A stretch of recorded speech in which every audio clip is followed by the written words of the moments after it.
Everyone, welcome back to my channel. आज हम लोग बात करने वाले हैं बच्चों की वृद्धि एवं विकास के बारे में, जो हमारी यूनिट 4 से है, यानी कि हमारे चाइल्ड डेवलपमेंट बाल विकास से हमारा ये फर्स्ट पॉइंट है। हालांकि हमारे सिलेबस में बहुत कम पॉइंट्स को इसमें डिस्कस किया गया है यूनिट 4 में, जिसमें बाल विकास के बारे में ज़्यादा कुछ पूछा नहीं है। बट ये जो टॉपिक है उसमें एक बार जब एग्ज़ाम हुआ था तो काफ़ी सारे, मतलब ऑलमोस्ट 40 to 50% क्वेश्चंस इसी यूनिट से पूछे गए थे।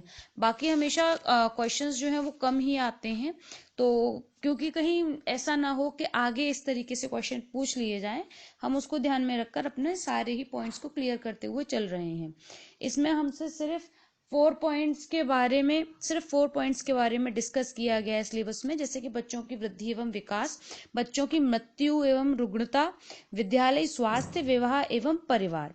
तो बच्चों की वृद्धि और विकास से रिलेटेड इतने सारे पॉइंट्स हैं जिन्हें हम डिस्कस कर सकते हैं या जिनसे रिलेटेड क्वेश्चंस आ सकते हैं, चाहे वो टीजीटी हो, चाहे आपका पीजीटी हो, चाहे आप सीटेट दें या फिर आप यूपी टेट दें या फिर रीट दें, जिसमें साइकोलॉजी में भी कुछ क्वेश्चंस इसमें से पूछे जाते हैं। तो वही हम लोग डिस्कस कर रहे हैं और आगे की वीडियोस में भी करेंगे। मैं चाहती तो इस वाले टॉपिक को सिर्फ एक वीडियो में कवर करके कंप्लीट कर सकती थी, जैसा कि आपको कॉम्पिटिटिव एग्जाम्स की बुक्स में देखने को मिलेगा। बट हम यहाँ पर कोई भी पॉइंट को छोड़ नहीं रहे हैं, जिससे कि आपका कोई भी एक भी चीज का कंफ्यूजन रह जाए या फिर कोई भी एक पॉइंट आपका बिना तैयारी के रह जाए। आई होप आप मेरे इस एक्सप्लेनेशन का डीप मीनिंग समझ रहे होंगे कि हम क्यों पार्ट 3 वीडियो भी इस पॉइंट पर लेकर आ रहे हैं, जबकि ये पॉइंट एक बहुत कंसाइज सा पॉइंट है, बच्चों की वृद्धि एवं विकास। इसमें ज़्यादा कुछ है नहीं अगर आप ऊपर शैलो देखें तो, लेकिन अगर आप समझने की कोशिश करेंगे तो ये टॉपिक बहुत ब्रॉड है, बहुत इन डेप्थ है, जिसमें से आप देखेंगे तो सीटेट में इतने क्वेश्चंस आते हैं, इतने सारे क्वेश्चंस इसके बेस्ड होते हैं इस पॉइंट पर, कि मतलब आपको बहुत डीपली इस टॉपिक को पढ़ना पड़ता है। तो बस उसी चीज़ को ध्यान में रखते हुए मैं आपको यहाँ पर ये पॉइंट बहुत अच्छे से डिस्कस कर रही हूँ। आई होप कुछ व्यूअर्स को ये चीज़ मतलब अच्छी नहीं लगेगी, बट क्योंकि मेरा सेल्फ सेटिस्फैक्शन भी बहुत ज़रूरी है। अगर वहाँ पर आपके लिए कोई क्वेश्चन आता है पेपर में इस पॉइंट से रिलेटेड, तो वहाँ आप नहीं कर पाएंगे, तो वहाँ ज़्यादा गिल्टी फील होगा हमको। तो चलिए स्टार्ट करते हैं अपनी वीडियो को।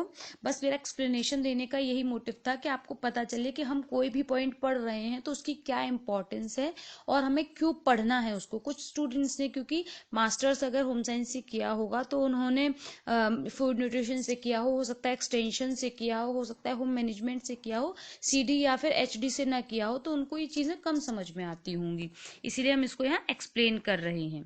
तो बाल विकास के सिद्धांतों के बारे में हम आज बात करेंगे, जिसे हम बाल विकास के नियम भी कह सकते हैं, या फिर हम इंग्लिश में प्रिंसिपल्स ऑफ चाइल्ड डेवलपमेंट भी कह सकते हैं। तो सबसे पहला हमारा जो नियम है वो हमारा नियम है विकास समान प्रतिमान का नियम। यानी कि जो जब कोई बच्चे का विकास हो रहा होता है, तो वो जो विकास होता है वो समान प्रतिमान के नियम पर आधारित होता है। हम यहाँ पर विकास की बात कर रहे हैं, ना कि ग्रोथ की, यानी कि हम वृद्धि की बात ना करके हम विकास की बात कर रहे हैं। वृद्धि और विकास में क्या अंतर होता है ये हम लोगों ने पहले देख लिया था। विकास जो है एक ब्रॉड टर्म है, बड़ा टर्म है, जिसके अंतर्गत वृद्धि आता है। विकास पहले होता है, वृद्धि बाद में होती है। ये सारी चीजें हम प्रीवियस वीडियो में क्लियर कर चुके हैं, बट कुछ स्टूडेंट्स को इसमें प्रॉब्लम है, तो उन्होंने कमेंट सेक्शन में पूछा था, मैंने वो भी क्लियर कर दिया है। अगेन मैं आपको बताती हूँ कि विकास बड़ा टर्म है। जैसे कि अगर हम बात करें देश की, तो देश बड़ा टर्म होता है, उसके अंदर कोई स्टेट आता है। वैसे ही विकास एक बड़ा टर्म है, जिसमें वृद्धि एक टर्म है, एक उसी के अंदर एक भाग है। विकास पहले होता है और वृद्धि बाद में होती है। तो ये हम क्लियर कर लिए हैं। तो हम बात करते हैं इसके प्रिंसिपल के बारे में, जो है समान प्रतिमान का नियम। विकास समान नियमों पर आधारित होता है, इसमें किसी भी प्रकार का भेदभाव नहीं होता है। मतलब जो हमारा डेवलपमेंट डेवलपमेंट होता है कि वो ये देखकर नहीं होगा कि आपका कलर क्या है, आपकी कास्ट क्या है, आपकी एबिलिटी क्या है, इन चीज़ों को देखकर विकास नहीं होता है। किसी किसी व्यक्ति में क्रिएटिविटी काफ़ी ज़्यादा होती है, किसी किसी व्यक्ति में सिंगिंग बहुत अच्छी होती है, किसी किसी व्यक्ति की मेंटल एबिलिटी बहुत अच्छी होती है। तो ये सारे विकास के पहलू हैं। कोई व्यक्ति इमोशनली बहुत वीक होता है, कोई बहुत जल्दी मेंटली डिस्टर्ब हो जाता है, डिप्रेशन में चला जाता है, तो ये सभी विकास के प्रतिमान है व्यक्ति की। ये वो विकास हैं जिनको हम किसी भी मतलब मापक के द्वारा, यानी कि किसी भी यूनिट के थ्रू, इकाई के द्वारा माप नहीं सकते हैं, परंतु हम ये देख सकते हैं व्यक्ति का कितना विकास हो गया है। अगर कोई नेगेटिव सिचुएशंस में भी खड़ा हुआ है और अपने आप को संभाले हुए है, तो वो उसका इमोशनल डेवलपमेंट उसका बहुत अच्छा हुआ है व्यक्ति का। तो ये जो विकास का जो प्रतिमान है, ये सभी के भिन्न भिन्न होते हैं, सभी के, इसमें किसी के साथ भेदभाव नहीं होता है। ये वैसे समान होते हैं, लेकिन व्यक्ति से व्यक्ति में भिन्न भिन्न होते हैं। और फिर उसके बाद नेक्स्ट हमारा आता है निश्चित स्वरूप, निश्चित क्रम या क्रमबद्धता का नियम। ये हमारा सेकंड प्रिंसिपल ऑफ डेवलपमेंट है। मतलब जो हमारा विकास होता है वो एक निश्चित क्रम में होता है। ये क्रम जो होता है वो पहले से प्री डिसाइडेड है, जो कि कुछ जो हमारे रिसर्चेज हुई होंगी उनके बेस्ड पर है। विकास निश्चित क्रम में होता है। गर्भावस्था से जीवन पर्यंत तक विकास चलता है। बालक के वृद्धि के दो नियम होते हैं, जिन्हें law of directories of development भी कहा जाता है। ये हैं हमारे सिफेलोकैडवल और प्रॉक्सिमोडिस्टल।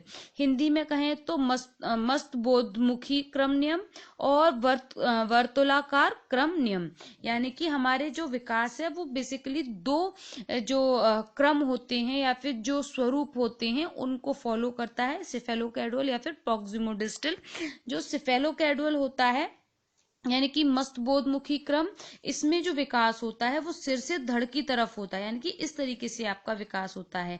अगर आप देखेंगे तो आपके जब एक बेबी बॉर्न होता है तो उसके सर का साइज, उसके हेड का साइज आपकी बॉडी के कंपैरेटिवली बड़ा होता है। और फिर धीरे धीरे करके बच्चे के जो बाकी बॉडी पार्ट्स हैं वो भी बड़े होने लगते हैं। अगर आपने अल्ट्रासाउंड्स देखे हो किसी बेबी के, मदर के वॉर्म के, तो उसमें देखेंगे तो आप बच्चे का सर कितना बड़ा होता है उस अल्ट्रासाउंड में देखेंगे, और बॉडी के पार्ट्स बहुत छोटे छोटे होते हैं। तो जो विकास होता है वो सिफेलोकैडुअल होता है, जिसमें सर से धड़ और फिर टांगों की तरफ विकास होता है। और दूसरा विकास का प्रकार है हमारा प्रॉक्सिमोडिस्टल, जिसमें आपसे निकट से दूर का नियम भी कहते हैं हम इसको। इसमें सबसे पहले आपकी स्पाइनल कॉर्ड का विकास होता है, उसके बाद आपके शोल्डर्स का विकास होता है, उसके बाद आपके हाथों का, और लास्ट में फिंगर्स का आपका विकास होता है। तो इस तरीके से आपके प्रॉक्सिमोडिस्टल में प्रोसेस चलती है। अब प्रॉक्सिमोडिस्टल में जब विकास हो रहा होता है तो हम उसका बहुत सिंपल सा उदाहरण देख सकते हैं। जब आप एक बच्चे को, जो कि लगभग आपका 6 महीने से 1 साल का है, आप उसको अगर एक बॉल देंगे तो वो क्या करेगा, वो अपने पूरे कंधों से लेकर उसको झपटने की कोशिश करता है, पकड़ने की कोशिश करता है। फिर वो जब थोड़ा और बड़ा होता है तो वो अपने पूरे हाथों को यूज ना करके वो क्या करता है, वो अपने आगे की पूरी हथेली और पूरे हाथों को लेकर कोशिश करता है। पहले क्या करता है, शोल्डर तक पूरा प्रयास कर रहा था, फिर उसके बाद हाथों तक, फिर उसके बाद वो धीरे सिर्फ हथेली का प्रयोग करता है, फिर उसके बाद वो फिंगर्स से बॉल्स को उठा लेता है। तो ये क्या है, ये प्रॉक्सिमोडिस्टल डेवलपमेंट का एक टाइप है, जिसमें बच्चा जो है वो जब उसका विकास हो रहा होता है तो वो धीरे धीरे जो स्पेसिफिक अपने ऑर्गन्स को कंट्रोल करना, उसको चलाना सीख जाता है। जो आपका सिफेलोकैडुअल वाला आपका जो डेवलपमेंट होता है उसमें लंबवत प्रक्रिया होती है, निश्चित दिशा का नियम भी कहते हैं इसे, या फिर हम इसे सतत विकास भी कहते हैं। तो इस तरीके से हमारा जो डेवलपमेंट है वो दो तरीके से होता है, सिफेलोकैडुअल और प्रॉक्सिमोडिस्टल। नेक्स्ट हमारा आता है परस्पर संबंध का नियम, यानी कि विकास में सहसंबंध होता है, जिसमें शारीरिक और मानसिक विकास का आपस में संबंध होता है। जब एक बच्चे का विकास हो रहा होता है तो शारीरिक ही नहीं, मानसिक, सामाजिक, आपका संवेगात्मक, सभी प्रकार के सभी एरियाज में आपका डेवलपमेंट हो रहा होता है। बस डिफरेंस ये होता है, किसी बच्चे में उसकी क्वांटिटी ज्यादा होती है, किसी में कम होती है। मतलब कोई बच्चा जल्दी मानसिक रूप से परिपक्व हो जाता है, मतलब मैच्योर हो जाता है, किसी बच्चे को थोड़ा समय लगता है। तो परस्पर संबंध का नियम भी आपके बाल विकास के नियम के अंतर्गत आता है।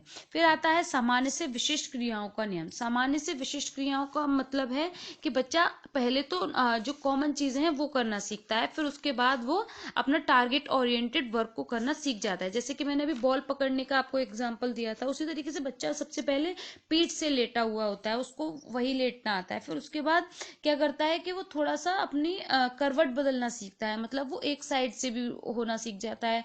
फिर उसके बाद बच्चा अपने उठना सीख जाता है, थोड़ा सा आपके रोल रोल होना सीख जाता है, बैठना सीख जाता है, चलना सीखता है। चलने में घुटनों से पहले चलना सीखता है, फिर उसके बाद वो किसी चीज को पकड़कर चलना सीखता है, फिर दौड़ना सीखता है और फिर कूदना सीख जाता है। तो ये सामान्य से विशिष्ट क्रियाओं का नियम होता है, जिसमें बाल विकास में एक बालक जब विकास हो रहा होता है, उसका ये विकास है, ये ग्रोथ नहीं है, जिसे आप नाप नहीं सकते हैं कि आपने कह दिया कि जब हमारा बच्चा पैदा हुआ था तब वो 5 नंबर तक चलता था, अब वो 15 नंबर तक चल रहा है। ये विकास है, जिसे आप देख सकते हैं, आप महसूस कर सकते हैं, पर इसे किसी इकाइयों के द्वारा ना माप नहीं सकते हैं।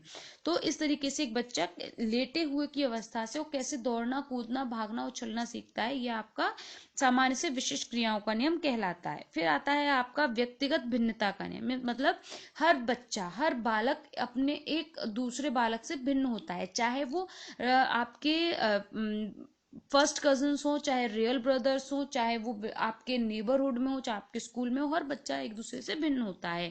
वो उसकी प्रतिभाएं अलग होती हैं, उसकी बुद्धि अलग होती है। हो सकता है बच्चा सामान्य बुद्धि का हो, प्रतिभाशाली हो या मंद बुद्धि हो, किसी भी प्रकार का बच्चा हो सकता है। तो ये भी हमारा एक डेवलपमेंट का, चाइल्ड डेवलपमेंट का प्रिंसिपल है कि हर व्यक्ति दूसरे व्यक्ति से भिन्न होता है। फिर उसके बाद नेक्स्ट आता है हमारे विकास की गति में भिन्नता का नियम। मतलब हर बच्चे का जो विकास होता है वो अलग तरीके से होता है। आप देखेंगे एक ही क्लास में अलग अलग हाइट के, अलग अलग वेट के, अलग अलग बिहेवियर के बच्चे आपको देखने को मिलेंगे। क्यों होंगे ये? क्योंकि उनका जो विकास की गति है उसमें भिन्नता है। इसका कारण आपके चाहे हेरिडिटी हो सकती है, चाहे एनवायरमेंट हो सकता है। हेरिडिटी और एनवायरमेंट का इफेक्ट कैसे बच्चे पर पड़ता है, इसको हम नेक्स्ट वीडियो में पढ़ेंगे। नेक्स्ट वीडियो में हम देखेंगे कि किस तरीके से हेरिडिटी और एनवायरमेंट हमें इफेक्ट करते हैं। नेक्स्ट आता है हमारा अंतःक्रिया का नियम। अंतःक्रिया का मतलब है कि किसी व्यक्ति को देखकर, सुनकर और अनुकरण करके बच्चा जब सीखता है। ऐसा होता है कि हम सारी चीजें हम बुक्स से नहीं सीखते हैं केवल, बल्कि बहुत सारी ऐसी चीजें होती हैं जिन्हें हम देखकर और सुनकर सीखते हैं। जैसे कि आप जब आप जब कोई कॉल अपने कंप्यूटर पर, लैपटॉप पर या मोबाइल में काम कर रहे होते हैं, तो आप सडन देखते हैं कि आपका बच्चा उसी स्पीड से, उसी तरीके से आपके व्हाट्सएप को यूज कर रहा है, आपके इंस्टाग्राम को यूज कर रहा है, या फिर वो उसी स्पीड से आपकी यूट्यूब पर वीडियोस देख रहा है। कैसे? क्योंकि वो देखकर, छूकर, अनुकरण के द्वारा उन चीजों को सीख रहा होता है। तो जब हम आपस में अंतःक्रिया करते हैं, मतलब हम लोग जब इंटरेक्शंस करते हैं, तो हम जल्दी सीखते हैं। अब जब एक बालक बोलना सीखता है तो हम उसको क्लास में तो नहीं बिठाते हैं पढ़ना, बोलने के लिए, बल्कि वो हमारे जो लिप्स होते हैं उनको रीड करके, उनके मूवमेंट्स को देख देख कर उन चीजों को बोलना सीखता है। इसी उसी को हम मदर टंग कहते हैं। जो बच्चा हमारा हमसे, हमें देखकर सीखने लगता है, हमारे अनुकरण के द्वारा, हमारे अंतःक्रिया के द्वारा सीखता है, तो इसे हम अंतःक्रिया का नियम कहते हैं। नेक्स्ट हमारा आता है विकास अवस्थाओं द्वारा अग्रसर होता है। मतलब जो हमारा डेवलपमेंट होता है वो डिफरेंट डिफरेंट स्टेजेस में डिफरेंट डिफरेंट तरीके से रन होता है, डिफरेंट तरीके से चलता है।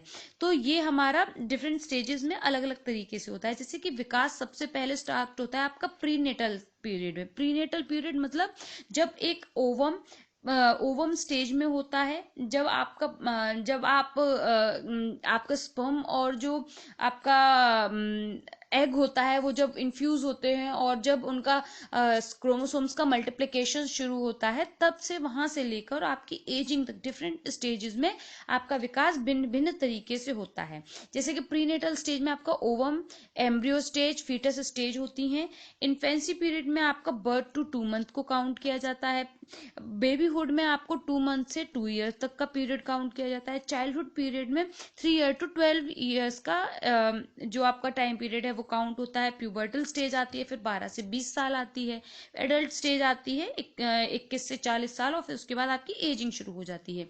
इन सारे ही पीरियड्स में कुछ डेवलपमेंटल टास्क होते हैं उस एज के, जो कि आपको पूरे करने होते हैं, या फिर जो सामाजिक आकांक्षाएं होती हैं कि व्यक्ति इस उम्र तक ये सारी चीजें सीख लेगा, ये हमारा विकास की अवस्थाओं में गिना जाता है। ये जो डेवलपमेंटल टास्क क्या होते हैं ये हम नेक्स्ट वीडियो में देखेंगे, और ये किस स्टेज पर क्या होते हैं इनके बारे में भी हम डिस्कस करेंगे। तो जो हमारा विकास है वो विभिन्न अवस्थाओं में भिन्न भिन्न होता है। जैसे कि आपके जो इनिशियली आपके मिल्क टूथ आते हैं, उसके बाद आपके परमानेंट टीथ आते हैं जिन्हें हम एडल्ट टीथ कहते हैं। फिर उसके बाद अगर हम कहें तो आपके प्यूबिक हेयर्स का डेवलप होना, आपके ब्रेस्ट का डेवलप होना, आपके दाढ़ी मूंछों का आना, आपकी आवाज का भारी होना, ये सारी ही चीजें विकास की भिन्न भिन्न अवस्थाओं में भिन्न भिन्न होती हैं। जब आप एजिंग स्टेज में आते हैं तो आपके दांत गिरने लगते हैं, आपके बाल झड़ने लगते हैं, बाल सफेद होने लगते हैं। तो ये सारी चीजें विभिन्न विभिन्न अवस्थाओं में विभिन्न विभिन्न प्रकार से आपके शरीर में हो रहे विकास का परिणाम होती हैं। इस तरीके से हमने सारे ही अपने जो बाल विकास के नियम है या फिर प्रिंसिपल्स ऑफ चाइल्ड डेवलपमेंट है उनको कवर कर लिया है। अगर कोई भी क्वेश्चन हो, कोई चीज समझ में ना आई हो, तो आप क्वेश्चन करके कमेंट सेक्शन में पूछ सकते हैं, या फिर आप मेरे इंस्टाग्राम हैंडल पर भी पूछ सकते हैं। I will try my best to give you answer and to satisfy you as well, ताकि आपके दिमाग में कोई डाउट हो तो मैं वहां उसको क्लियर कर सकूं। आई होप आपको ये वीडियो अच्छी लगी होगी। वीडियो अच्छी लगी हो तो वीडियो को लाइक करें, शेयर करें एंड कमेंट करें। चैनल सब्सक्राइब नहीं किया है तो सब्सक्राइब करें, जिससे आपको लेटेस्ट वीडियो की नोटिफिकेशन मिलती रहे, और बेल आइकन में ऑल नोटिफिकेशंस को क्लिक करना ना भूलें। Thank you for watching my video and have a good day. Bye bye.